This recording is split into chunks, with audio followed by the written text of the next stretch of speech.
나오십니다. 예수께서 각 성, 각 마을로 다니사 가르치시며 예루살렘으로 여행하시더니 어떤 사람이 여짜오되 주여 구원을 받을 자가 적으니까 그들에게 이르시되 좁은 문으로 들어가기를 힘쓰라. 내가 너희에게 이르노니 들어가기를 구하여도 못하는 자가 많으리라. 집주인이 일어나 문을 한번 닫은 후에 너희가 밖에 서서 문을 두드리며 주여 열어주소서 하면 그가 대답하여 이르되 나는 너희가 어디에서 온 자인지 알지 못하노라 하리니 그때에 너희가 말하되 우리는 주 앞에서 먹고 마셨으며 주는 또한 우리의 길거리에서 가르치셨나이다 하나 그가 너희에게 말하여 이르되 나는 너희가 어디에서 왔는지 알지 못하노라. 행악하는 모든 자들아 나를 떠나가라 하리라. 너희가 아브라함과 이삭과 야곱과 모든 선지자는 하나님 나라에 있고 오직 너희는 밖에 쫓겨난 것을 볼 때에 거기서 슬피 울며 이를 갈리라. 사람들이 동서남북으로부터 와서 하나님 나라 잔치에 참여하리니 보라 나중된 자로 먼저 될 자도 있고 먼저 된 자로서 나중될 자도 있느니라 하시더라.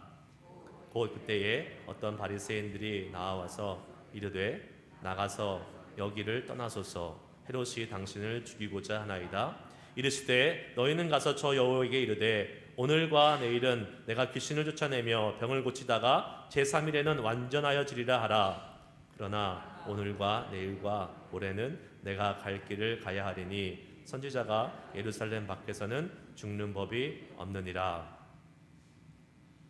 예루살렘아 예루살렘아 선지자들을 죽이고 내게 파송된 자들을 돌로 치는 자여 암탉이 제 새끼를 날개 아래 모음같이 내가 너희의 자녀를 모으려 한 일이 몇 번이냐. 그러나 너희가 원하지 아니하였도다. 보라 너희 집이 황폐하여 버림바 되리라. 내가 너희에게 이르노니 너희가 주의 이름으로 오시는 이를 찬송하리로다 할 때까지는 나를 보지 못하리라 하시니라. 아멘. 오늘도 주님 앞으로 나오신 여러분들 다시 한번 주의 이름으로 축복합니다. 잘 오셨습니다. 집에서 예배드리고 계시는 영상으로 예배하고 계시는 모든 또 우리 영상으로 예배하시는 분들 동일한 주님의 은혜가 여러분이 있는 그 자리에서 함께 있을 줄 믿습니다. 우리 함께 잠깐 인사하실까요? 네, 잘 오셨습니다. 축복합니다. 네, 반갑습니다. 일주일 만에 또 본 여러분들 반갑습니다. 네. 지금 날이 참 많이 밝아졌어요. 이제 오는데 이제는 컴컴한 기운이 없고 많이 밝아져서 여러분들이 이제 운전 깜깜할 때 운전 못해서 교회 못 오겠어요라는 이야기를 이제 못 하실 것 같아요. 이제 그 핑계는 사라졌습니다. 네, 이제는 밝아졌습니다. 이제 오실 수 있어요, 여러분. 예, 저는 눈이 침침해서 나이가 먹으니까 밤길은 운전하기 힘들어요. 충분히 이해합니다. 당연히 조심하고 또 온라인으로 있으니까 하시면 됩니다. 이제 근데 날이 밝아지고 데일라이트 세이빙도 시작되고 이러면 이제 얼마든지 충분히 나오셔서 주님 앞에 예배할 수 있으니까요. 함께 모여서 예배하는 자리에 사실 분명한 차이가 있지 않습니까? 우리 팬데믹 때 집에서 예배 드려봤잖아요. 뭔가 좀 다릅니다. 많이 달라요. 그래서 예배 자리에 나오시기를 권해드리고 사정이 있어서 못 오시는 분들만 집에서 예배할 수 있기를 바라겠습니다.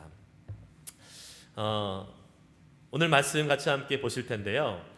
하나님의 주권에 의한 구원, 또 하나님의 작정에 따른 죽음이라는 제목으로 오늘 말씀을 같이 함께 나누게 됩니다.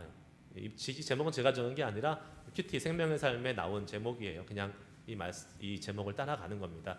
저는 오늘은 앞쪽에 하나님의 주권에 의한 구원 이 부분에 초점을 좀 맞춰서 함께 나누려고 합니다. 시간이 부족한 관계로 이걸 다 커버하기에는 조금 시간이 많이 걸릴 것 같고요. 앞쪽에 포커스를 좀 맞춰서 함께 말씀을 나누려고 해요. 오늘 본문 말씀은 어떻게 시작되냐면 예수님께서 각 성 각 마을로 다니사 가르치시며 예루살렘으로 여행하시더니 라면서 시작하고 있습니다. 여러분 성경책 펴놓고 보시면서 같이 저를 좀 따라와 주시면 좋겠습니다. 예수께서 각 성 각 마을로 다니사 가르치시며 이렇게 말씀이 시작해요. 예수님이 지금 그냥 가만히 앉아 계시면서 말씀 듣고 싶은 사람 와라, 병 고침 받고 싶은 사람 와라, 이렇게 말씀하신 것이 아니라 지금 예수님 어떻게 하셨다고요? 각성 각 마을을 적극적으로 찾아다니셨다라고 지금 기록하고 있는 것입니다. 예수님께서 복음 전파하시던 모습이 이러한 모습이었다는 거예요. 예수님은 당시에 유명한 스타였다고 말씀드렸잖아요. 병 고쳐주는데, 말씀을 풀어주는데 예수님을 싫어할 사람이 어디 있어요? 가만히 있어도 다 찾아올 겁니다. 그런데 왜 예수님은 이렇게 적극적으로 복음을 전하면서 돌아다니셨을까 하는 질문을 우리가 한번 해봐야 되지 않겠습니까? 가만히 있어도 사람들이 몰려왔을 텐데 왜 그랬을까요? 복음 전파자의 모습에는 이러한 적극성이 있어야 된다는 거예요. 우리가 디모데후서 4장 2절 상반부의 말씀에 보면 너는 말씀을 전파하라. 때를 얻든지 못 얻든지 어떻게 해요? 항상 힘쓰라 라고 말씀하고 있습니다. 너는 말씀을 전파하라. 때를 얻든지 못 얻든지 항상 힘쓰라. 이게 무엇입니까? 때를 얻을 때만 기다리는 것이 아니라 너가 그 때를 만들어내면서 계속해서 복음을 전할 수 있는 기회를 가지라고 말씀해주고 있는 것이겠지요. 예수님이 이렇게 적극적으로 다니실 수밖에 없던 원동력, 그 이유가 무엇일까요? 그것은 저는 확신하기를 주님은 긍휼의 마음을 갖고 계셨기 때문에 그렇다라고 생각을 합니다. 왜요? 예수님 앞으로 나올 수 있는 사람은 정해져 있어요. 신체 건강한 사람, 올 수 있는 사람, 시간 있는 사람, 여유가 되는 사람만 예수님 앞에 올 수 있는 거예요. 그런데 정작 예수님의 복음과 예수님의 능력이 필요한 사람들은 누구예요? 올 수 없는 사람, 병들어 있는 사람, 움직일 수 없는 사람, 시간이 없어서 그냥 일하느라고 바쁜 사람, 그런 사람들이 예수님 앞에 올 수 없어요. 근데 이 사람들이 오히려 더 많이 예수님이 필요한 사람 아니겠습니까? 그래서 예수님께서는 직접 다니신 거예요. 예수님의 이 복음에 대한 적극성에는 바로 사람에 대한 긍휼이 있었다는 것을 우리는 살펴볼 수 있는 것입니다. 여러분, 내가 정말 진정한 예수님의 사람인가, 예수님의 제자인가, 성령 충만한 사람인가, 내가 은혜가 충만한 사람인가 측정할 수 있는 정확한 기준이 하나 있습니다. 그게 뭔지 아십니까? 내가 사람을 긍휼히 여기느냐 아니냐에 있습니다. 특별히 연약한 자들에 대한 긍휼이 있느냐. 우리가 예수님의 사람이고 예수님의 마음을 담고 있는 제자라면 이 예수님의 마음을 닮아갈 수밖에 없는 거예요. 우리 안에는 긍휼의 마음이 있어야 되는 거예요. 사람에 대한 관심이 있어야 되는 거예요. 내가 아무리 신앙생활을 잘하고 아무리 믿음이 좋다 하더라도 옆에 어려운 사람이 있는데 그 마음을 주지 못하면 그에 대한 긍휼이 없으면 그 믿음은 가짜일 가능성이 아주 높습니다. 여러분, 제가 사랑이 많은 사람 같아요? 사랑이 적은 사람 같아요? 또 이상한 질문하죠, 제가. 뭐 뻔한 대답을 막 요구하면서 또 이렇게 저는 사랑이 많은 사람이 태생적으로 아니에요. 사람에 대한 관심이 태생적으로 없는 사람이에요. 되게 이기적인 사람이에요, 저는. 그렇게 안 보이죠? 주님의 은혜로 많이 바뀌어서 지금 이렇게 된 거지. 저는 별로 사람에 대한 관심이 없어요. 너 길은 네가 개척해라, 알아서 가라. 난 나 길을 가련다. 이러한 삶을 살았던 사람이에요. 그런데 제가 이제 청년 때에 어느 집회를 갔는데 은혜를 참 많이 받았어요. 그때 이제 제가 방언의 은사도 막 회복되고, 제가 여러분 그래도 아기 때 방언을 받은 사람입니다. 2살 때 저희 어머니의 증언에 의하면 아마 방언이 아니라 옹알이 아니었을까요? 그런데 하여튼 뭐 저희 어머니는 제가 2살 때 뭐 방언을 했대요. 저는 기억이 안 나죠. 근데 어찌 됐든 뭐 쭉 못하다가 청년이 돼서 이제 기도원에 가서 기도를 하는데 방언의 은혜가 저는 다시 이제 회복이 된 거예요. 그러니까 하나님의 은혜를 체험하고 성령을 체험하니까 얼마나 기분이 좋겠습니까? 막 계속 기도하고 싶고 계속 하나님과 교제하고 싶은 마음이 있는데 거기서 끝나는 게 아니더라고요. 하나님의 은혜가 임하니까 그 다음에 생기는 게 사람이 보이는 거예요. 어려운 사람, 힘든 사람, 연약한 사람. 제가 그래봐도 그때 이제 고등학교 마치자마자 중고등부 교사를 시작했어요. 되게 웃기죠. 고3 마치자마자 1년도 안 돼서 곧바로 그 중등부 교사를 시작한 거예요. 그런데 그 애들에 대한 관심이 전혀 없었어요. 그냥 저는 주일날 가서 그냥 제가 맡겨진 성경 본문 가르쳐주고 그냥 또 일주일 살다가 또 와서 주일날 또 이렇게 시간 보내고. 그런데요, 제가 그 하나님의 은혜가 임하고 주님의 성령의 체험을 하고 나니까 그 애들이 영혼이 보이는 거예요. 그러니까 막 애들은 싫어하지만 제가 만나자 그러고, 애들이 뭐 만나고 싶겠어요, 선생님? 근데 야, 너 나 좀 만나자. 너 보니까 문제가 있는 것 같은데 내가 얘기 좀 해야겠다. 그러면서 만나기 시작하는 거예요. 계속. 왜요? 그 영혼이 보이기 시작하는 거예요. 하나님의 은혜가 임하고 성령에 충만하고 또 주님과 교제가 가까워지고 예수님을 닮아가기 시작하니까 영혼이 보이는 거예요. 사람이 보이는 거예요. 예수님이 그러셨던 게 아닐까요? 예수님은 그냥 이 땅에 오셔서 잘 나가는 사람, 그냥 나에게 올 수 있는 사람만 상대하시는 것이 아니라 긍휼의 마음이 있었기 때문에 그 사람들을 향해서 찾아가셨던 겁니다. 저는 소망하기를 우리는 그러한 예수님의 마음이 우리 가운데도 충만히 많았으면 좋겠다라는 소망이 있습니다. 여러분 그러시죠? 그런 마음이 있기를 소망하시죠? 네, 이 아침에 그 마음을 더하여 주실 줄 믿습니다. 네. 그렇게 예수님은 적극적으로 정말 찾아다니셔야겠으니까 얼마나 바쁘셨겠어요. 자기가 딱 스케줄을 관리하는 것이 아니라 그냥 필요한 곳에는 계속 가신 거예요. 예수님이 이 마을 저 마을 각 성읍과 고을을 막 다니신 겁니다.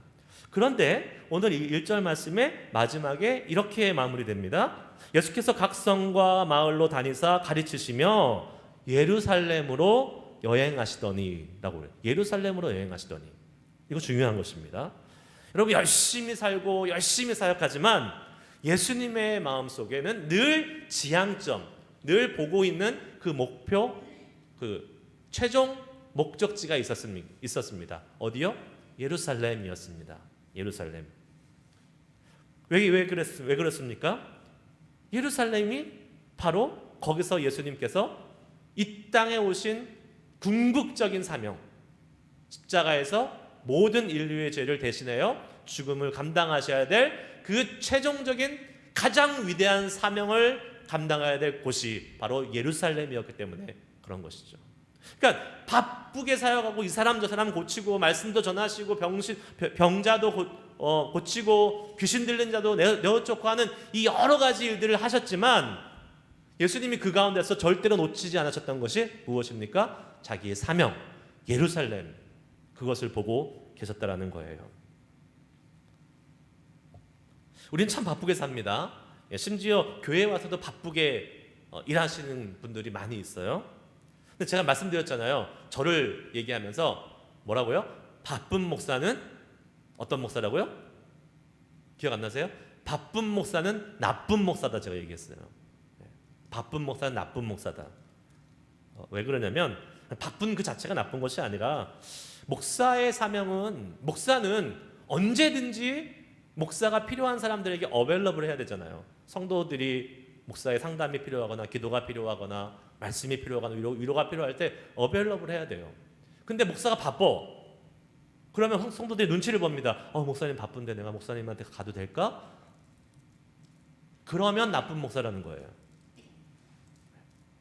바쁜 게 나쁘다는 게 아니라 바쁘게 열심히 사역하는 건 좋습니다. 그런데 정작 중요한 나를 부르신 사명, 그 사명을 잃어버리고 있는 상태에서 바쁜 거는 잘못된 것이라는 거예요. 이건 목사에게만 적용되는 것이 아닙니다.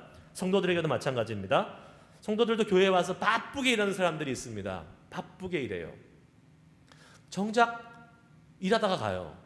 주님과 교제하지 못하고 주님의 은혜를 경험하지 못하고 가는 사람들이 종종 있습니다. 그거 잘못된 거예요.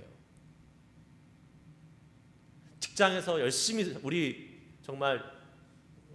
많은 분들은 이제 리타이어 하셔서 해당 사항이 없을 수 있겠지만 젊은 사람들 또 아직까지 현역에서 일하는 사람들 이 베이 에어리어에서 사는 직장인들은 정말 바쁩니다. 너무 바쁘게 살아요.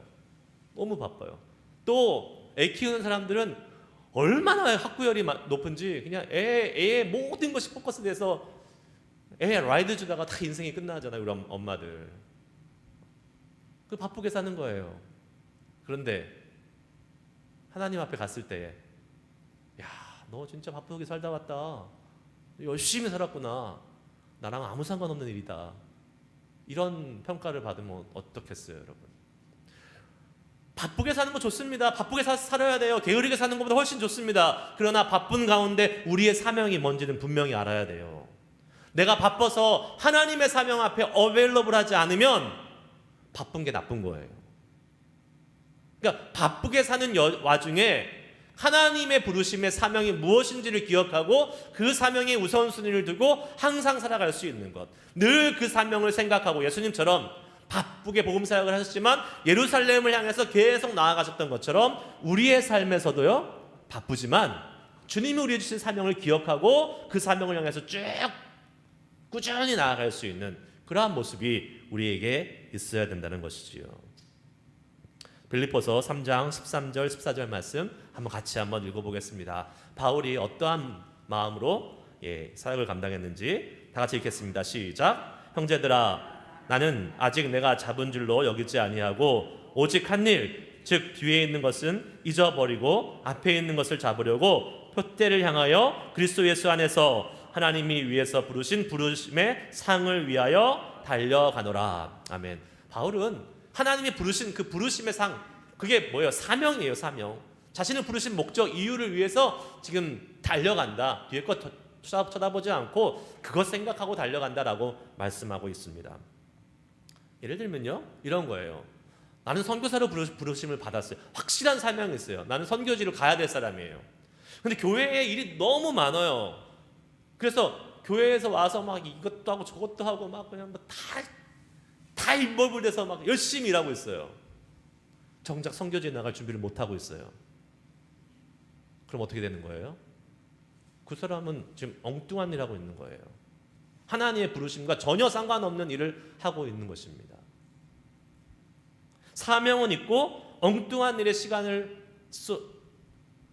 쏟으면서 나는 그래도 열심히 일을 했구나, 나는 열심히 바쁘게 살았구나, 자기 만족을 느끼면서 사는 것입니다. 정작 하나님이 부르신 건 그게 아닌데, 우리에게 있는 사명을 아는 것이 제일 중요한 거예요. 나를 어디로 부르셨는가, 나를 무엇으로 부르셨는가, 주님께서 나를 통해서 이 땅에서 이루고자 하는 것이 무엇인가, 그것을 정확하게 알고 거기에 초점을 맞춘 삶을 살아가는 것, 그것을 잃어버리지 않고 살아가는 것이 중요한 것입니다. 23절 24절 말씀 보겠습니다. 어떤 사람이 여짜오되 주여 구원을 받는 자가 적으니까 그들에게 이르시되 좁은 문으로 들어가기를 힘쓰라. 내가 너희에게 이르노니 들어가기를 구하여도 못하는 자가 많으리라. 아멘. 여러분, 좁은 문으로 들어가라고 예수님이 말씀하시는 것을 우리 복음서에서 읽으면서 많이 보게 되는데, 우리가 오해하는 것 중에 하나가 이겁니다. 좁은 문은 고생하는 길, 좁은 문은 힘들고 고생해서 마치 자기를 학대하고 막 나는 고생 지질이 해야지 하나님이 이걸 원하신다, 이렇게 생각하는 분들이 있는 것 같아요. 그냥 조금 좋은 거를 누리고 좀 잘 살고 그러면 나는 죄 짓는 건가? 성경에 좁은 문이 고생하는 길이라고 쓰여 있는 적 있습니까? 없어요. 그런 말 없어요. 좁은 문은 너희들이 지질이 고생해야 되는 길이다, 이런 말 성경에 안 써 있습니다. 그러니까 그런데 우리가 오해해서 자꾸 그렇게 듣는 거예요. 좁은 문은 하나님의 백성이 고생 진탕하게 원하실까요? 아니요, 절대 그러지 않습니다. 평안하게 잘 살기 원하세요. 그런데 그럼 어떤 문입니까? 어떤 의미일까요? 좁은 문으로 들어가라는 의미는, 좁은 문은 다른 사람이 가지 않는 길이라는 것을 의미해요. 그렇기 때문에 사실 좀 인기가 없고 세상 사람들이 볼 때 가치가 없는 것처럼 보일 수 있는 길이지만 고생할 수도 있겠죠. 하지만 고생만 하는 길은 아니라는 거예요. 그러니까 좁은 길은 분명히 오늘 주님이 말씀하시기를 사람들이 가지 않는 길이라는 거예요. 왜요? 그 사람들의 눈에는 이 길이 별로 갈 만한 가치가 없어 보이기 때문에 별로 인기 없어요, 모든 사람들에게. 근데 이것이 뭐예요? 구원의 길이다라고 주님은 말씀하고 있습니다. 사람들이 잘 가지 않기 때문에 별로 파퓰러하지 않아요. 그냥 항상 열려 있어요. 그 말은 뭐예요? 항상 열려 있다는 거는 구원의 길은 모든 사람에게 열려 있다라는 거예요. 예수님이 좁기 때문에 몇 명만 들어와라 라고 하나님이 계획하신 게 구원의 길이 아니에요. 구원의 길은 항상 열려 있어요. 그런데 들어가는 사람이 적다라는 겁니다. 왜요? 자기가 생각하기에 가치가 없다고 생각하기 때문에 그래요. 세상 사람들이 우리 예수 믿는 사람들 보고 어떻게 생각합니까? 불쌍하게 생각해요. 아유, 저 불쌍한 인생들. 일주일 동안 열심히 일하고 또 주일날 선데이에 교회 가서 또 일하고 있네. 아유, 저 미련한 사람들. 게다가 돈까지 내면서 일한대요. 돈 받으면서 일해야 되는데 교회 가서는 돈을 내면서 일을 해. 와, 저 완전히 미련한 사람들이라고 세상 사람들은 생각해서 안 들어가는 겁니다, 거기에. 그런데 들어와 있는 우리들은 어떻습니까? 그게 미련한 길이, 그게 미련하고 가치 없고 의미 없고 그런 문일까요? 아니에요. 그 안에 들어와 보면 얼마나 좋은지 모릅니다. 얼마나 그것이 정말 가치 있는 일, 세상에 어떤 것을 주고도 바꿀 수 없는 일, 썬데이에 쉬는 것보다 일하는 게 훨씬 좋은 것. 이게 우리 좁은 문에 들어온 사람들이 누리는 특권인 것입니다. 지금은 비록 인기가 없고 지금은 가치가 없는 거지만 이게 언젠가 어떻게 바뀔지 아무도 모르는 거예요. 여러분, 그 병원에서 일하는 닥터들 중에서 제일 닥터들 이제 전공을 선택하는 사람들이 있잖아요. 이 패밀리 닥터 하는 사람들은 전공을 선택합니다. 스페셜리스트들은. 병원에서 어떠한 과가 제일 인기 있는지 아세요, 여러분? 어떤 거 같아요? 산부인과? 산부인과는 요새 인기 없어요. 애를 안 낳아서 돈 망한대요. 산부인과 하면. 어떤 게 인기 있을까요? 또 성형외과. 성형외과 인기 있겠죠. 근데 지금 몇 년째 부동의 1위, 특히 한국에서 부동의 1위를 지키고 있는 과는 피부과랍니다. 피부과. 왜 그럴까요? 우리 자매님들의 그 예뻐지고 싶어하는 그 소망, 그것이 옛날에도 뭐 없었겠습니까? 옛날에는 근데 피부과가 제일 인기 없는 거였대요. 피부과 오픈하면 문 닫는다고, 피부과 오는 사람 없다고. 옛날에는요, 피부 안 좋아도 그냥 살았잖아요. 피부에 신경 쓸 돈이 없어요. 피부에 쓸 돈이 없었어요. 먹고 사는 데 바빠서. 근데 지금은 소득도 올라가고 여유도 생기니까 피부를 생각하기 시작하는 겁니다. 피부에다가 막 돈을 막 들여요. 왜 그렇게 들이는지 모르겠어요. 저는 원판 불변의 법칙 모르세요, 여러분? 피부에다 돈을 쏟는다고 해도 잘 안 바뀌는데 할 때는 우리 피부에다가 돈을 많이 쏟습니다. 그러니까 피부과가 너무 잘 돼요. 얼마 전만 해도, 불과 1, 20년 전만 해도 피부과는 사람들이 안 가는 과였대요. 의사들이 선택 안 하는 과였대요. 근데 그때 그냥 어떻게 해서든 울며 겨자 먹기식으로 갔던 사람은 지금 대박 난 거예요. 좁은 문, 세상 사람들이 인기 없습니다. 그러나 세상 사람들이 피하는 길입니다. 하지만 나중에 판세가 어떻게 바뀔지는 아무도 모르는 일입니다. 아니요, 이게 어떻게 바뀔지 모른다는 게 아니라 반드시 바뀌게 되어 있습니다. 하나님으로 가는 구원의 문, 이 문은 지금 세상 사람들이 아무리 가치 없고 인기 없다 할지라도 그 문에 들어온 사람은 대박 나는 겁니다. 하나님 앞에 서는 그날 완전히 대박 나는 거예요. 하나님 앞에 서는 그날뿐만 아니라 그 문을 통과해서 들어온 그 순간부터 이 땅을 살아가는 우리의 삶의 질이 달라지는 거예요. 삶의 퀄리티가 달라지는 겁니다. 하나님의, 우리를 부르신 하나님의 목적에 맞춰서 살기 때문에 그 삶은 가치가 있고 의미가 있고 즐거움과 기쁨과 행복이 넘칠 수밖에 없는 삶이 되는 줄 믿으시기 바랍니다.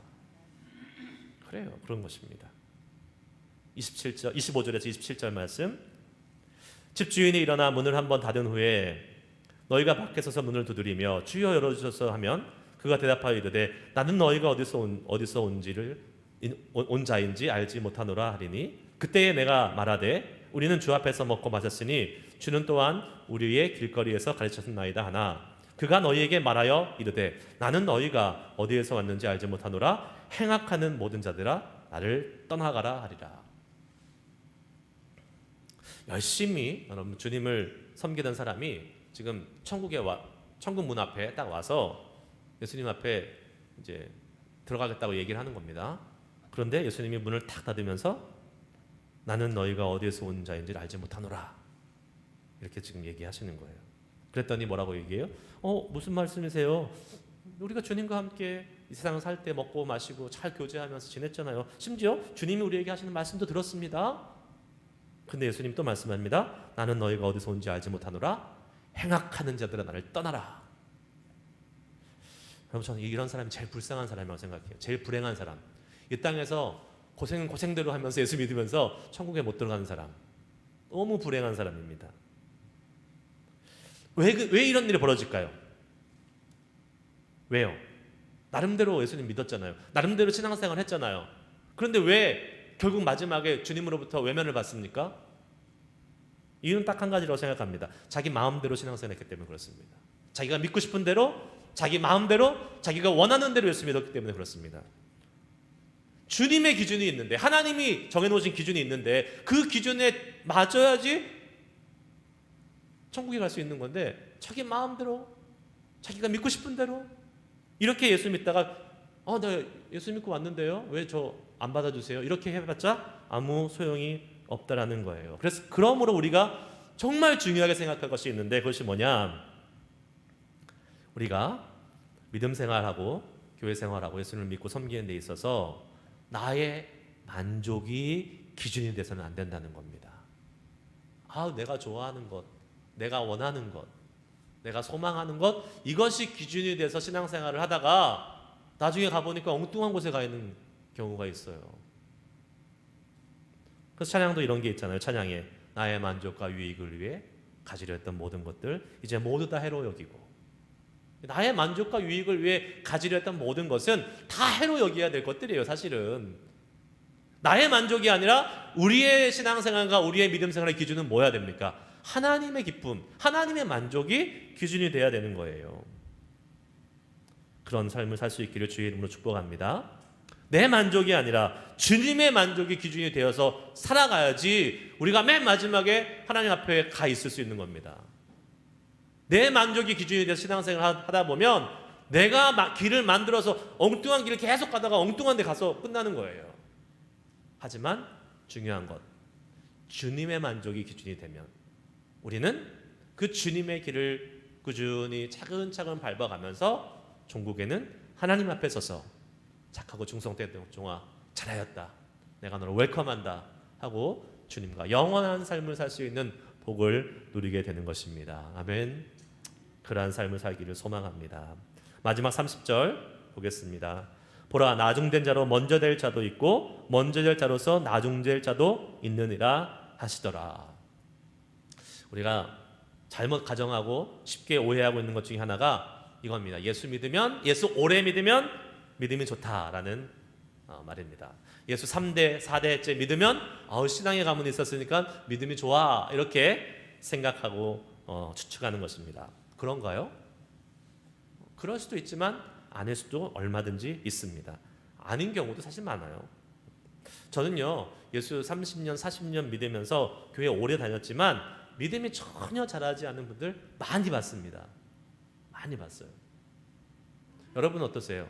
여러분들 지금 30년, 40년 넘게 예수 믿고 계시잖아요. 많은 분들이. 여러분 믿음 어떠십니까?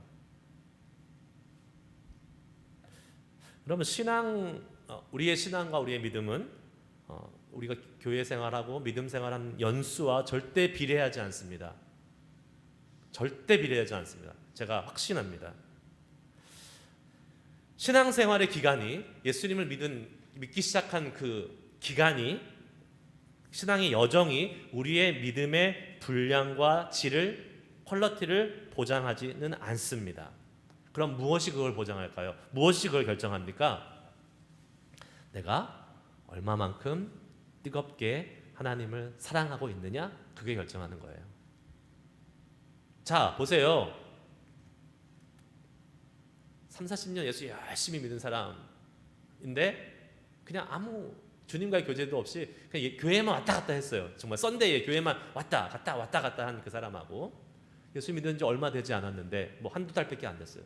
너무 주님을 뜨겁게 사랑해요. 매일 기도하고 매일 성경 보고 매일 하나님을 향해서 나아가요. 누구의 믿음이 더 좋다고 얘기했을까요? 믿음은 좋다 안 좋다를 우리가 판단할 수 있겠지만 분명히 나중된 자가 먼저 되는 일이 벌어지고 먼저 된 자가 나중된 일이 벌어진다는 사실입니다. 여러분 혹시 TV 잘 안 보시겠지만 그 코미디언 조혜련 씨 혹시 아세요, 여러분? 조혜련 씨 아세요? 아시면 보시긴 보시는구나, 여러분들. 네, 그 조혜련 씨가 예수 믿기 시작한 지 얼마 안 된 거 아시죠? 몇 년 안 된 걸로 알고 있어요. 그 전에는 완전 이단에 빠져서 남녀 호랭경과 정말 이상한 거 믿었어요. 근데 주변에 그 크리스찬 동료들이 정말 기도 많이 하고 전도해서 예수님을 믿게 됐는데요. 이분이 정말 예수 믿은 지 얼마 안 됐어요. 1년, 2년밖에 안 됐는데 성경을 얼마나 많이 읽었는지 몰라요. 항상 성경을 들고 산대요.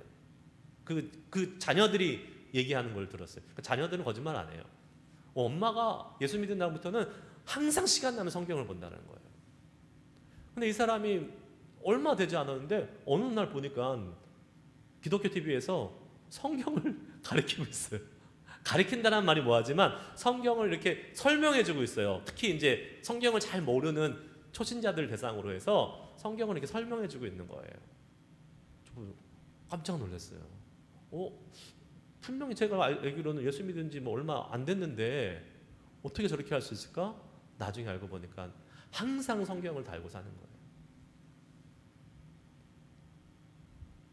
그것도 창세기부터 요한계시록까지 쭉 훑으면서 알려주고, 자기 아들을 데려놓고 하는 프로그램이 있었어요. 자기 아들을 이렇게 앉혀놓고, 아들은 이제 신앙이 별로 없었나 봐요. 그래서 아들에게 성경을 창세기부터 요한계시록까지 천천히 이제 차근차근 설명해주고 있는 거예요.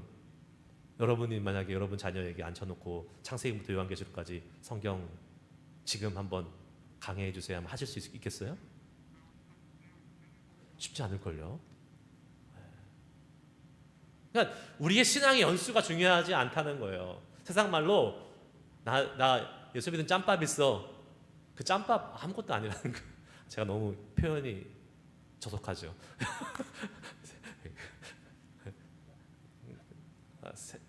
연수. 예수 믿은 연수. 예수 믿은 연수가 많다고 해서, 기간이 오래됐다고 해서 그게 내 믿음을 절대 보장해주지 않는다는 것을 여러분이 꼭 기억해야 됩니다. 지금 내가 예수님을 사랑하고 있는지, 지금 내가 하나님의 은혜가 있는지, 지금 내가 하나님과 깊이 교제하고 있는지가 더 중요한 거예요. 얼마나 오래 믿었느냐 자랑하지 말고, 왕년에 내가 어떻게 했느냐 자랑하지 말고, 지금 나의 믿음의 상태는 어떤지 한번 점검해 보시길 바랍니다.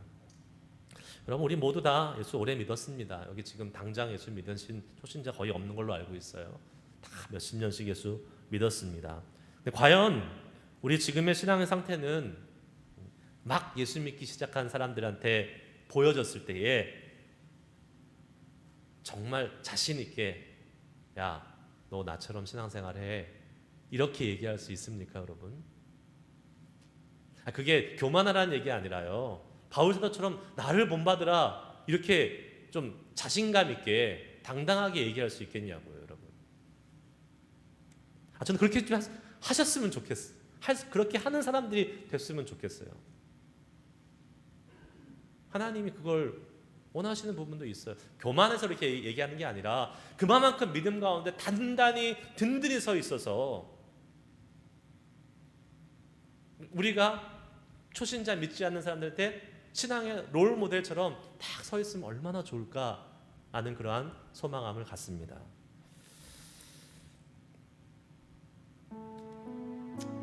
오히려 우리의 그 오래된 신앙생활에 쾌쾌 묵은 그 잘못된 믿음의 모습 때문에 막 예수 믿은 사람들한테 선한 영향력이 아닌